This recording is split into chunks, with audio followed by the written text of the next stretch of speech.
오늘 이 시간에는 구약 인물 연구 가운데 베냐민에 관한 말씀을 함께 나누도록 하겠습니다. 여러분이 가지고 있는 교재 73페이지가 되겠습니다. 여러분, 우리가 하나님의 일하심을 우리가 가만히 보면은요, 참 놀랍다라는 사실을 우리는 깨닫게 됩니다. 여러분, 세상 사람들은 어떻습니까?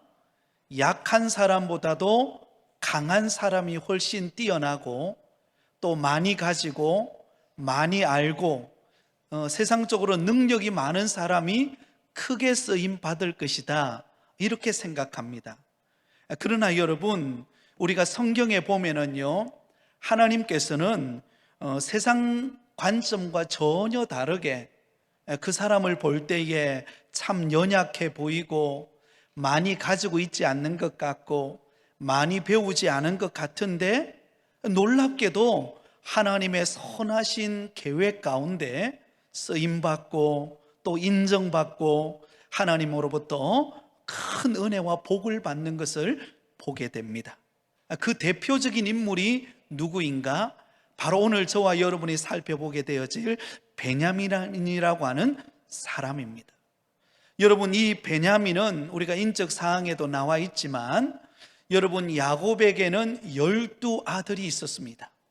그 12아들 가운데 베냐민은 몇 번째 아들이죠? 마지막 막내죠. 12번째 태어난 아들이 바로 베냐민입니다. 근데 여러분, 조금 전에 우리가 이 베냐민에 대하여서 우리가 성경 말씀을 읽었는데요, 오늘 우리가 읽은 본문의 내용을 보면 베냐민이 태어날 때에 참 너무나도 슬픈 소식이 오늘 본문 속에 담겨 있습니다.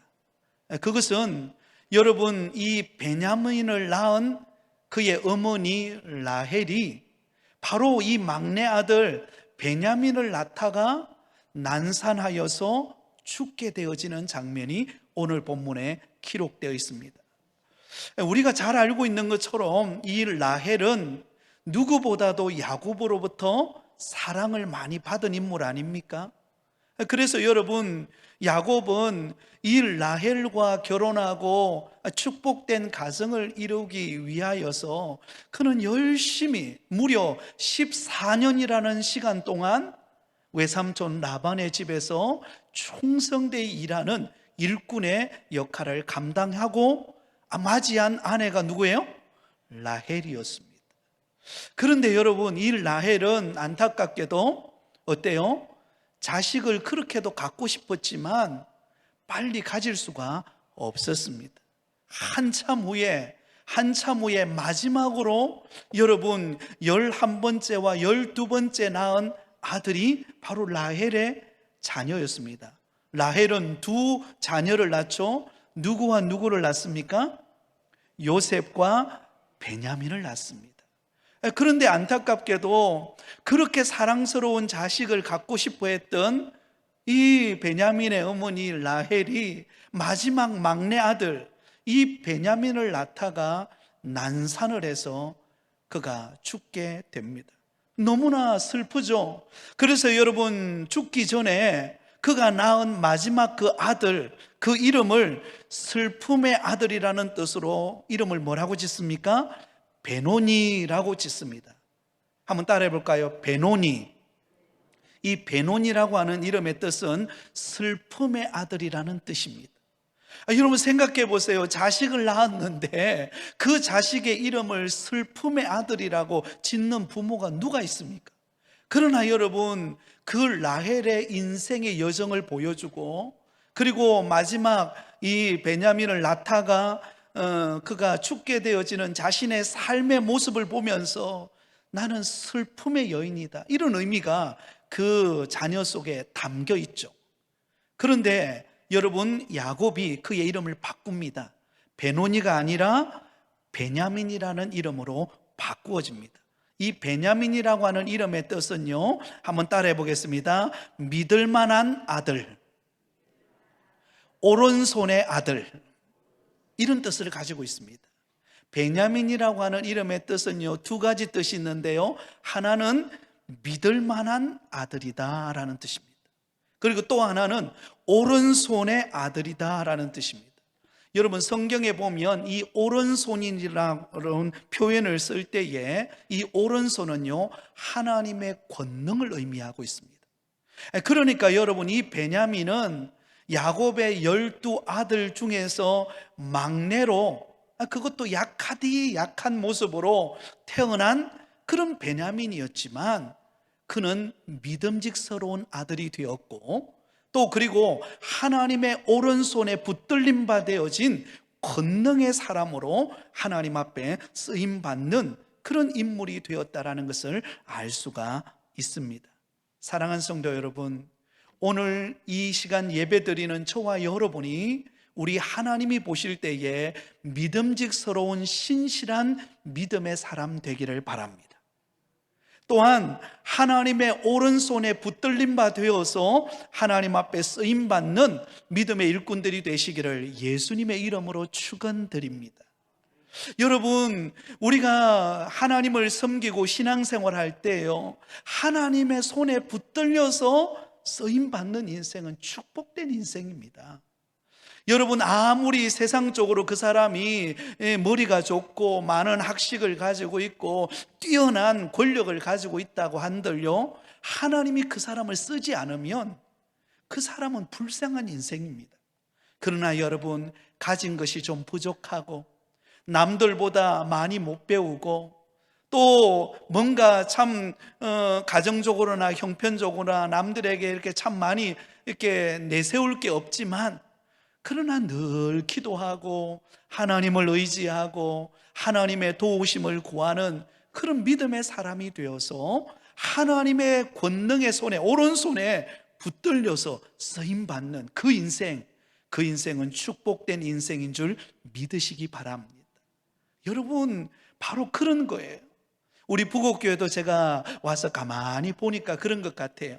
우리 성도님들, 하나님의 몸된 교회를 섬기고 직분을 맡아 감당하는 분들, 또 이번에 새로 임직받는 분들을 가만히 제가 보면서 참 하나님은 신실하시다, 그런 생각을 하게 됩니다.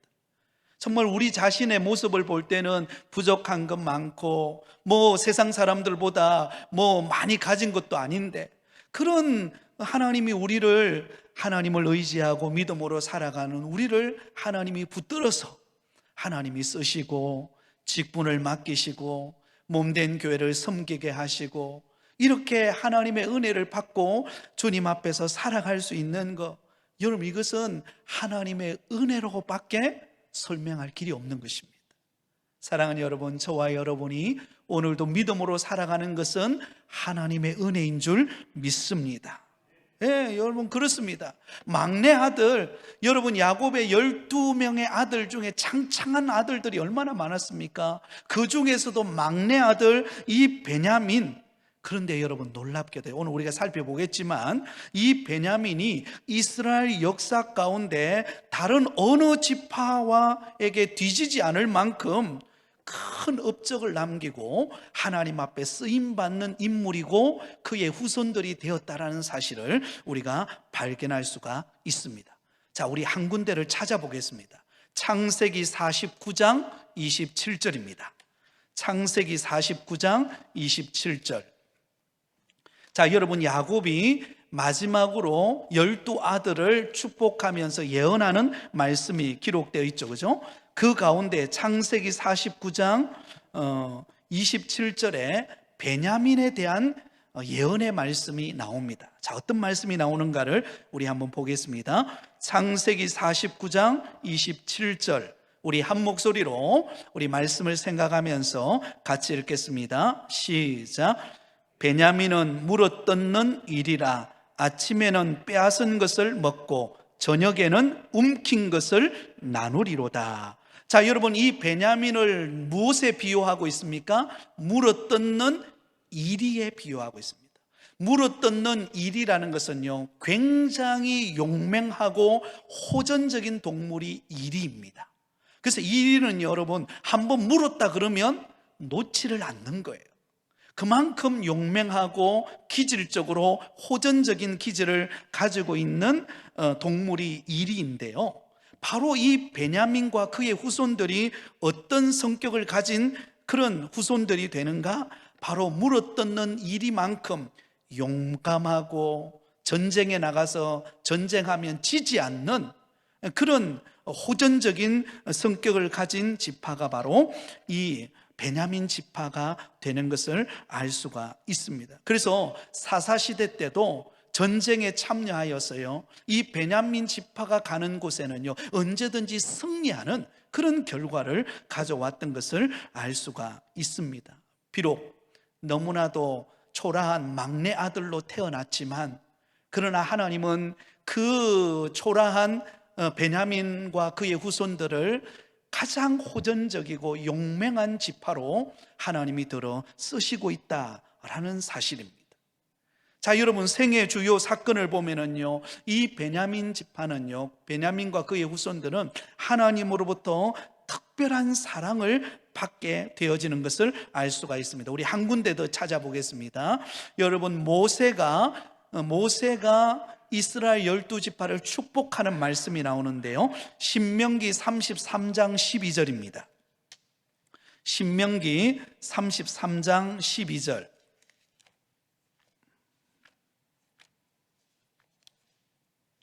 신명기 33장 12절. 자, 여러분, 이 말씀은 모세가 이스라엘 지파들에게 축복하는 말씀인데요, 베냐민 지파에 대해서 어떤 축복의 말씀을 하고 있는가를 보세요. 신명기 33장 12절입니다. 우리 같이 읽겠습니다. 시작. 베냐민에 대하여는 일렀으되 여호와의 사랑을 입은 자는 그 곁에 안전히 살리로다. 여호와께서 그를 날이 마치도록 보호하시고 그를 자기 어깨 사이에 있게 하시리로다. 아멘. 여러분, 하나님께서 이 베냐민 지파를 축복하시는데요, 이 베냐민 지파는 어떤 사람이라고요? 여호와의 사랑을 입은 자다라는 것입니다. 하나님으로부터 특별한 사랑을 입은 지파가 베냐민 지파입니다. 그래서 여러분, 하나님의 사랑을 입었으니까 여러분 생각해 보세요. 어머니의 어미 닭의 그 품 안에 있는 병아리처럼 하나님의 사랑의 품 안에 있는 베냐민과 그의 후손들은요, 어때요? 하나님의 사랑 안에 있기 때문에 안전하게 보호를 받는 것입니다. 그리고 하나님이 보호하시고 그를 자기 어깨 사이에 있게 하셔서 언제나 어느 곳에든지 승리하는 은혜의 기쁨을 하나님께서 이 베냐민과 그의 후손들에게 주셨다라는 사실을 알려주고 있습니다. 사랑하는 성도 여러분, 베냐민처럼 하나님이 저와 여러분을 사랑하고 계시는 줄 믿습니다. 그리고 저와 여러분을 보호하면서 하나님이 우리를 인도하고 계신다라는 사실을 여러분 잊지 마시기를 바랍니다. 야곱도 그랬어요. 야곱도 12아들이 있었는데요, 그 12아들 가운데 가장 사랑했던 아들은 여러분 바로 라헬이 낳은 두 아들, 바로 요셉과 베냐민이었습니다. 요셉을 가장 많이 사랑했지만 요셉을 애굽의 종으로 팔려가고 난 다음에 여러분 유일하게 여러분 이 야곱의 위로자가 되었던 사람이 바로 베냐민이었다는 것입니다. 그것은 곧 하나님이 우리를 얼마나 사랑하시는가를 보여주는 증거입니다. 그러므로 여러분, 날마다 하나님의 사랑을 받는 그 은혜 속에서 여러분 하나님의 사랑을 느끼며 신앙생활 하실 수 있기를 바랍니다. 여러분, 우리가 세상 살아가기가 여러분 만만치 않지 않습니까? 요즘에 이 코로나 여파로 인하여서 많은 사람들이 위축되어 있고 또 때로는 외롭고 마음껏 만나서 함께 누리지 못하고 함께 식사하기도 쉽지 않고 여러 가지 참 어려움의 시기를 우리가 겪고 있습니다. 이때 여러분 우리의 마음속에 늘 우리 마음속에 흘러 넘쳐야 되는 것은 무엇입니까? 하나님이 나를 사랑하고 있다라고 하시는 그 하나님의 사랑의 음성을 여러분 들으실 수 있기를 바랍니다. 예배를 통하여서, 기도를 통하여서, 여러분들이 섬기는 그 섬김을 통하여서 하나님이 나를 얼마나 사랑하고 있는가, 그 사랑을 깨닫고 느낄 때 우리의 삶이 정말로 기쁨으로 충만한 삶으로 변화되어져 갈 줄 믿습니다. 자, 이런 은혜와 복을 받은 사람이 베냐민이고 그의 후손 베냐민 지파입니다. 자, 그렇다면 구약 시대의 역사를 보면서 이 베냐민 지파가 어떤 역할을 하게 되었는지, 또 그리고 그런 사랑을 받았음에도 불구하고 어떤 실수를 범하게 되는지, 그러나 그런 실수 가운데서도 하나님이 이 베냐민 지파를 어떻게 사용하고 있는지 오늘 본문을 통하여 우리가 좀 살펴볼 수 있도록 하겠습니다. 자, 먼저 광야 시대를 한번 보시기 바랍니다. 광야 시대. 이 광야 시대 때에 베냐민 지파의 지도자는 기드온이의 아들 아비단이 이 베냐민 지파의 지도자가 됩니다. 그리고 전쟁에 나갈 수 있는 용사들을 세워 보니까는요, 20세 이상 남자 용사들을 세워 보니까 이 베냐민 지파에는 총 몇 명이에요? 35,400명이었습니다. 그리고 성막을 중심으로 에브라임 지파와 므낫세 반 지파와 함께 성막 서쪽에서 그곳에 진을 치고 또 그곳에서 출발하는 그런 위치에 있었다라는 것을 알 수가 있죠. 그리고 가나안 정탐을 갔던 12 각 지파를 대표하는 그 12지파의 대표적인 정탐꾼 중에 베냐민 지파에 속한 정탐꾼은 누구였는가 하면 발디라는 사람이었습니다. 라부의 아들 발디가 정탐꾼으로 가서 그 땅을, 가나안 땅을 보고 돌아오게 됩니다. 자, 그리고 가나안 정복 전 시대가 이어지죠. 가나안 정복 시대 때에 이 베냐민 지파를 이끌었던 지도자는 엘리닷이라고 하는 사람입니다. 자, 그리고 여러분, 이 베냐민 지파가 땅 분배를 받는데요, 땅을 분배를 받는 곳이 어딘가를, 위치를 여러분 이해를 하시기 바랍니다. 남쪽에는 유다 지파가 중심이 되어서 땅을 분배받습니다. 그리고 그 위에는 요셉 지파, 그죠? 에브라임, 므낫세가 땅 분배를 받아요. 그런데 그 유다 지파와 그리고 요셉 지파 사이에 누가 들어가 있는가 하면 베냐민 지파가 땅 분배를 받습니다. 다음에 주일에 그 땅 이야기할 때, 부동산 이야기할 때 여러분들에게 자세하게 알려드리도록 하겠습니다. 자, 그런데 여러분, 여기서 우리가 기억해야 될 것은 무엇인가 하면 이스라엘의 중심 수도가 어디죠? 잊어먹었어요. 여러분, 한국의 수도는 어디입니까? 부산입니까? 서울이죠, 그죠? 서울. 너무 당혹스러워서 제가 서울이죠. 그러면 이스라엘의 수도는 어디입니까? 예루살렘이죠. 특히 구약 시대의 핵심 주요 성지는 바로 예루살렘입니다. 다른 거는 기억 못해도요, 이 예루살렘이 어느 지파에 속했을까요? 바로 오늘 본문의 베냐민 지파입니다. 여러분, 다른 것 다 잊어먹어도 여러분 수요 양육 예배 나올 정도 되면은요, 누가 물으면 야, 예루살렘이 어느 지파에 속해 있대? 그때 어떻게 대답해야 된다고요? 뭐 아직도 모르나? 베냐민 지파 아이가? 여러분, 그거 굉장히 중요한 이야기입니다. 여러분, 놀랍게도 이스라엘의 중심지인 예루살렘이 바로 베냐민 지파에 속해 있습니다. 그리고 또 핵심 지역인 하나님의 집인 베델도 어디에 속해 있어요? 바로 베냐민 지파에 속해 있습니다. 그리고 아얄론의 골짜기와 베토론, 이스라엘 지역 중에서도 가장 핵심, 노란자라고 말할 수 있는 핵심 지역이 다 어디에 속해 있어요? 가장 막내 지파인 베냐민 지파에 속해 있습니다. 하나님께서 왜 베냐민 지파에다가 두었을까요?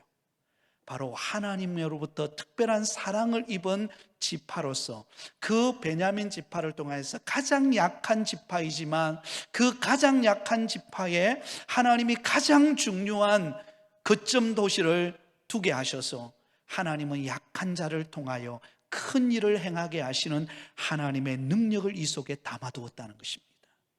사랑하는 여러분, 그러면 여러분, 우리가 너무 세상적으로 강해지려고 하기보다 하나님의 은혜 속에 강해지는 여러분 되기를 바랍니다.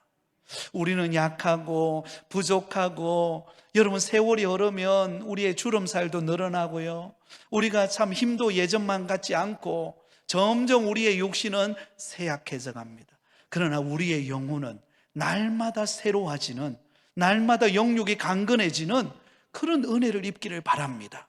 그러면 하나님이 예루살렘을 통하여서 이 베냐민 지파를 들어 쓰신 것처럼 하나님이 우리를 들어 쓰시는 놀라운 은혜를 입게 될 줄 믿습니다.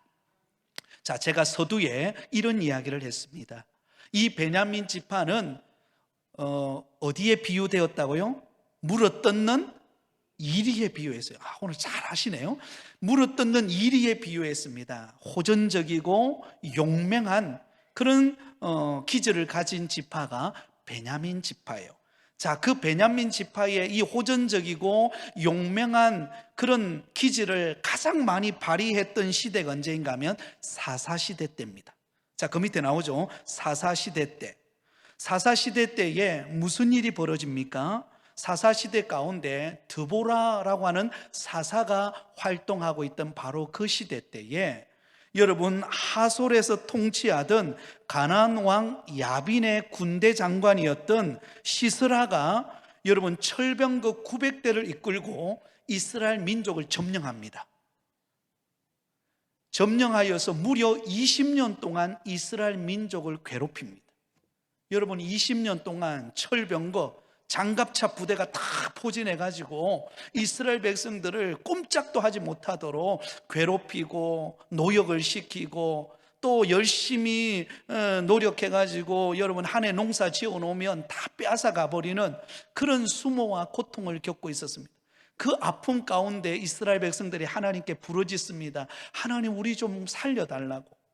그때 여러분 드보라가 바락과 함께 여러분 이 시스라 군대를 기손강에서 서로 맞서서 싸우는 일이 벌어집니다. 자, 그때 누가 제일 앞장서서 그 전쟁에 나갔을까요? 바로 베냐민 지파입니다. 이 베냐민 지파가 앞장서서 그 전쟁에 투입되어서 여러분 승리를 거두게 됩니다. 호전적이고 용맹스러웠던 이 베냐민 지파가 이 전쟁에서 앞장서서 뒤로 물러가지 않고 앞장서서 나가서 그 전쟁에서 승리를 거두는 일에 참여했던 지파가 여러분 베냐민 지파입니다. 사랑하는 여러분, 영적 전쟁 가운데 승리하는 여러분 되기를 바랍니다. 우리는 매일매일 영적 전쟁 가운데 우리는 살아가고 있습니다. 여러분, 그러므로 우리는 깨어서 영적인 용맹함과 영적인 마치 이릴 때와 같이 한번 물었다 그러면 놓지 않을 만큼의 그런 강건함을 가지고 여러분 영적 전쟁 가운데 승리하실 수 있기를 바랍니다. 자, 이런 호전적인 성격, 이런 용맹한 성격을 기질을 가진 그 지파가 베냐민 지파입니다. 그러나 여러분, 장점이 있으면 항상 뭐 하기 쉬워요? 어느 정도 위치에 올라가면 실수하기가 쉬워요. 여러분, 이것도 우리에게 교훈입니다. 두 번째 나오는 이야기가 무엇이죠? 레위인의 첩을 침해한 기브아 사람들을 숨겨줌으로써 이스라엘 다른 지파와 치명적인 싸움이 벌어집니다. 자, 저를 보시기 바랍니다. 한 레위인에게 첩이 있었습니다. 그런데 그 레위인이 첩을 데리고 기브아 땅으로 갑니다. 이 기브아 사람들은 베냐민에 속한 사람들입니다.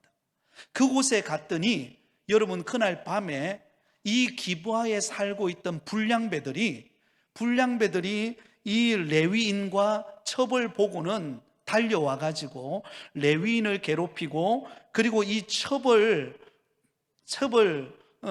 불러내어서 여러분 수치를 보입니다. 완전히 그 불량배들이 그 첩을 농간하는 일이 벌어집니다. 그 일로 인해 가지고요, 이 첩이 그날 목숨을 잃어버립니다. 그렇지 않았겠습니까? 수많은 그 도적대와 같은 그 불량배들에 의해서 여러분 수치를 당했으니까 살아남을 수 있겠습니까? 그리고는 죽습니다. 그 뒷날이 되었습니다. 이 레위인이 너무 속상하니까 어떻게 합니까? 여러분, 비극적인 장면인데요, 이 첩을 토막을 냅니다.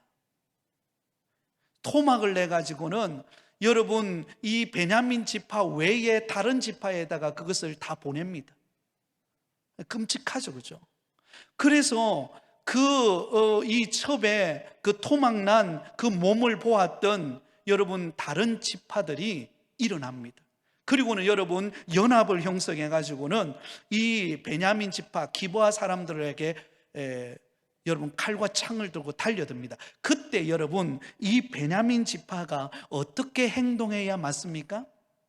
다른 지파가 그 수치심을 안겨다 주었던 기브아 불량배들을 데려오라고, 우리에게 달라고, 그들을 심판하겠다라고 했을 때 여러분 이 베냐민 지파가요 굉장히 호전적이라 그랬잖아요.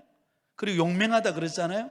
그러니까는 앞뒤 분발을 하지 못하고 자기 민족 기브아 사람이다 보니까 어때요? 그걸 보호해버린 것입니다.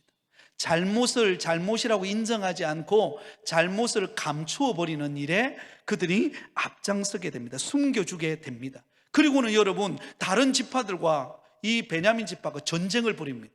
상대가 되겠습니까?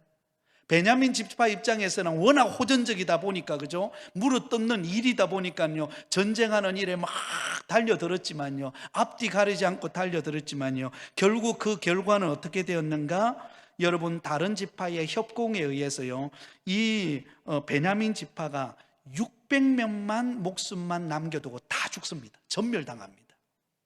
그 수치스러운 일이 바로 이 장면에서 나타나는 거예요. 여러분 어떤 면에 보면 이 베냐민 지파의 가장 최대의 실수라고 말할 수가 있습니다. 여러분 우리 안에 죄가 드러났을 때 그 죄에 대해서는 감출 것이 아니라 그 죄를 드러내고 하나님 앞에 회개해야 마땅한 것 아닙니까? 만약에 베냐민 지파가 이 불량배들에 의해서 이런 수치스러운 일이 벌어졌다면 그러면 그 불량배들을 끄집어내야죠. 여러분 죄가 가득한 사람들을 그대로 내버려 두면 어떤 일이 벌어집니까? 우리가 아이성 전투에서 우리가 보지 않았습니까? 아간이 범죄함으로 여러분 외투함볼과 그리고 금과 은을 숨겨둠으로 인하여서 여러분 그 아이성 전투에서 목숨을 잃고 실패하는 결과를 가져오지 않았습니까? 자, 이런 상황이라면 조금만 분별력 있는 베냐민 지파였다면 어떻게 해요? 그 불량배들을 불러내야죠. 그리고는 무릎을 꿇리고 하나님 앞에 죄를 자복하고 하나님께서 징계를 하는 것을 받아야죠. 그것이 베냐민 지파가 해야 될 행동이었습니다. 그런데 같은 지파라고, 우리 같은 편이라고 오히려 다른 지파들과 여러분 전쟁하여서 수모를 당하는 결과를 가져오게 되었습니다. 사랑하는 성도 여러분, 결코 죄에 대하여서는 우리는 용납하지 말아야 될 줄 믿습니다. 우리가 죄가 아닌 것에 대해서는 우리가 용납하고 품어주고 안아줘야 되지만 죄에 대해서는 여러분 우리는 단호해야 합니다. 그리고 하나님 앞에 철저한 회개를 통하여서 하나님께 돌이키는 그런 은혜가 여러분 있기를 바랍니다. 그러면 여러분 이 베냐민 지파는 호전적이고 용맹성 있는 그런 기질의 장점이 있었지만 오히려 그것이 죄를 다루는 데 있어서는 그것이 역효과를 가져오게 되었습니다. 사랑하는 여러분, 하나님은 우리에게 은사와 재능과 우리에게는 각종 우리만의 주신 은혜와 달란트들이 있습니다. 그러나 여러분 그 주신 은혜를 하나님이 주신 은혜로 받아야지, 그렇지 않고 그것을 나를 위하여서 사용하기 시작할 때 그때 여러분 무리가 발생하는 것입니다. 저와 여러분이 하나님 앞에 이 말씀을 꼭 기억하는 여러분 되기를 바랍니다. 자, 이런 쓰라린 경험을 하고 난 다음에 통일 왕국 시대로 들어옵니다. 자, 통일 왕국 시대 이스라엘의 초대 왕이 누굽니까? 사울 왕이죠. 이 사울 왕이 누구 지파일까요? 베냐민. 오늘 누구에 대한 이야기만 한다고 그랬죠? 그죠? 오늘은 베냐민 지파에 대해서만 이야기하는 거예요. 그죠? 그럼 제가 질문하는 건 다 누구에 대한 대답이죠? 베냐민. 지혜로우시네요. 네. 여러분 이 지파 출신이, 베냐민 지파 출신이 바로 사울입니다. 여러분 사울이 왕이 될 때만 해도 어떤 사람이었습니까? 굉장히 겸손한 왕이었습니다. 그리고 여러분 충직했습니다. 그랬던 왕이 되자마자 그는 돌변합니다. 여러분, 이것을 통해서도 우리는 교훈을 얻어야 합니다. 하나님이 우리에게 은혜 주셔서 직분을 주시고 사명을 주시고 은사를 주시고 여러분 주를 위하여 봉사하고 헌신할 수 있는 것 얼마나 큰 은혜입니까? 그런데 그것을 받고 난 다음이 더 중요해요. 그것을 관리하는 게 더 중요하다는 말이죠. 이번에 우리가 토요일 날 임직식을 합니다. 그죠? 새로운 우리 장로님, 안수 집사님, 우리 권사님들이 세워집니다. 얼마나 기쁜 일인지 모릅니다.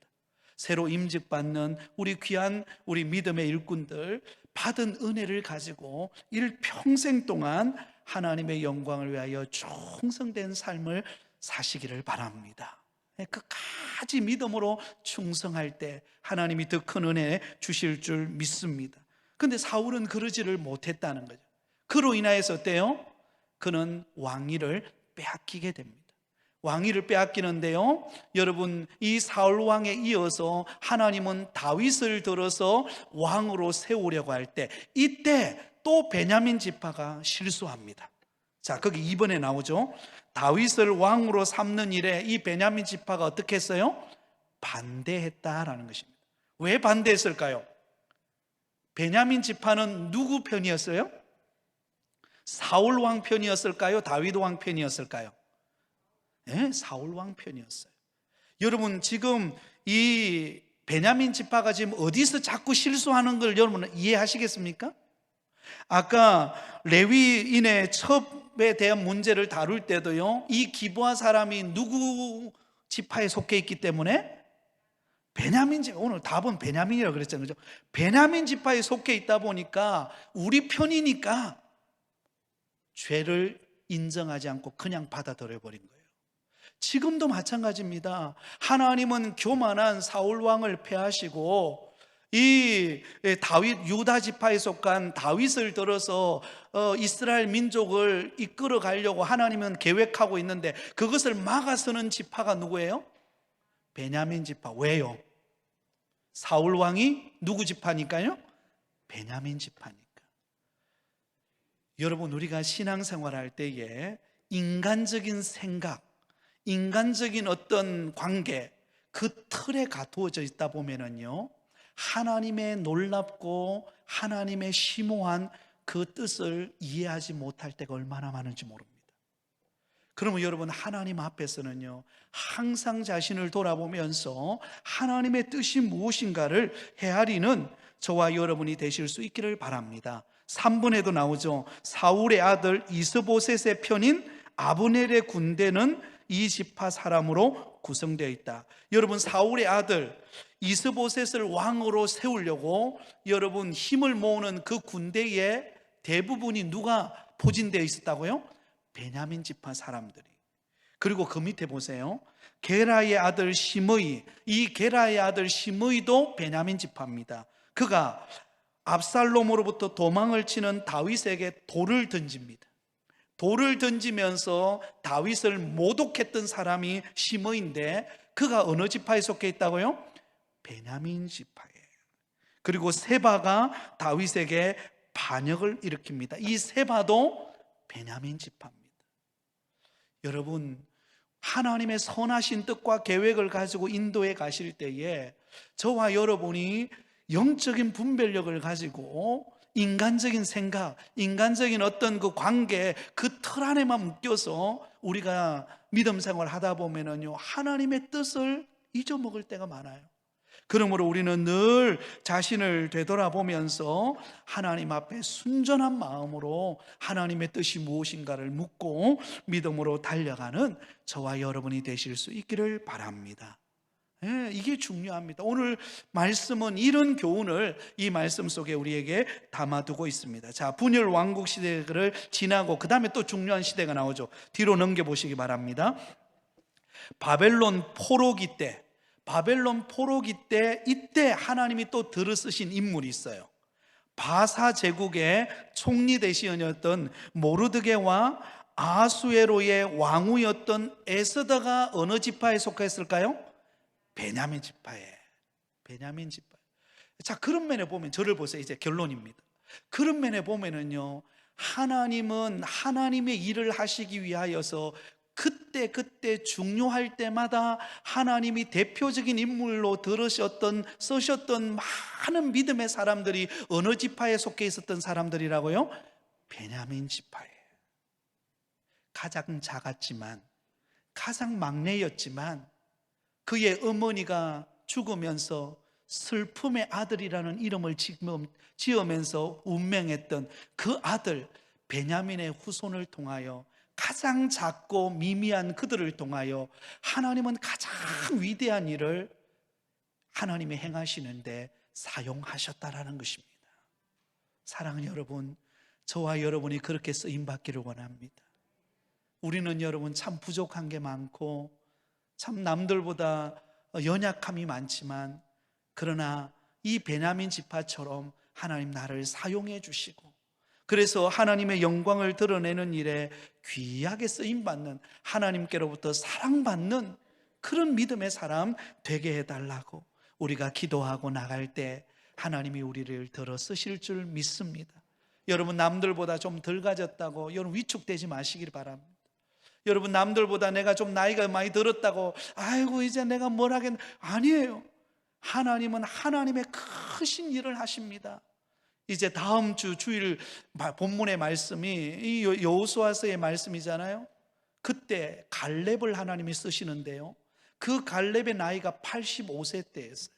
하나님이 그를 들어서 하나님의 위대한 일을 행하는 것을 다음 주일에 여러분 듣게 될 것입니다.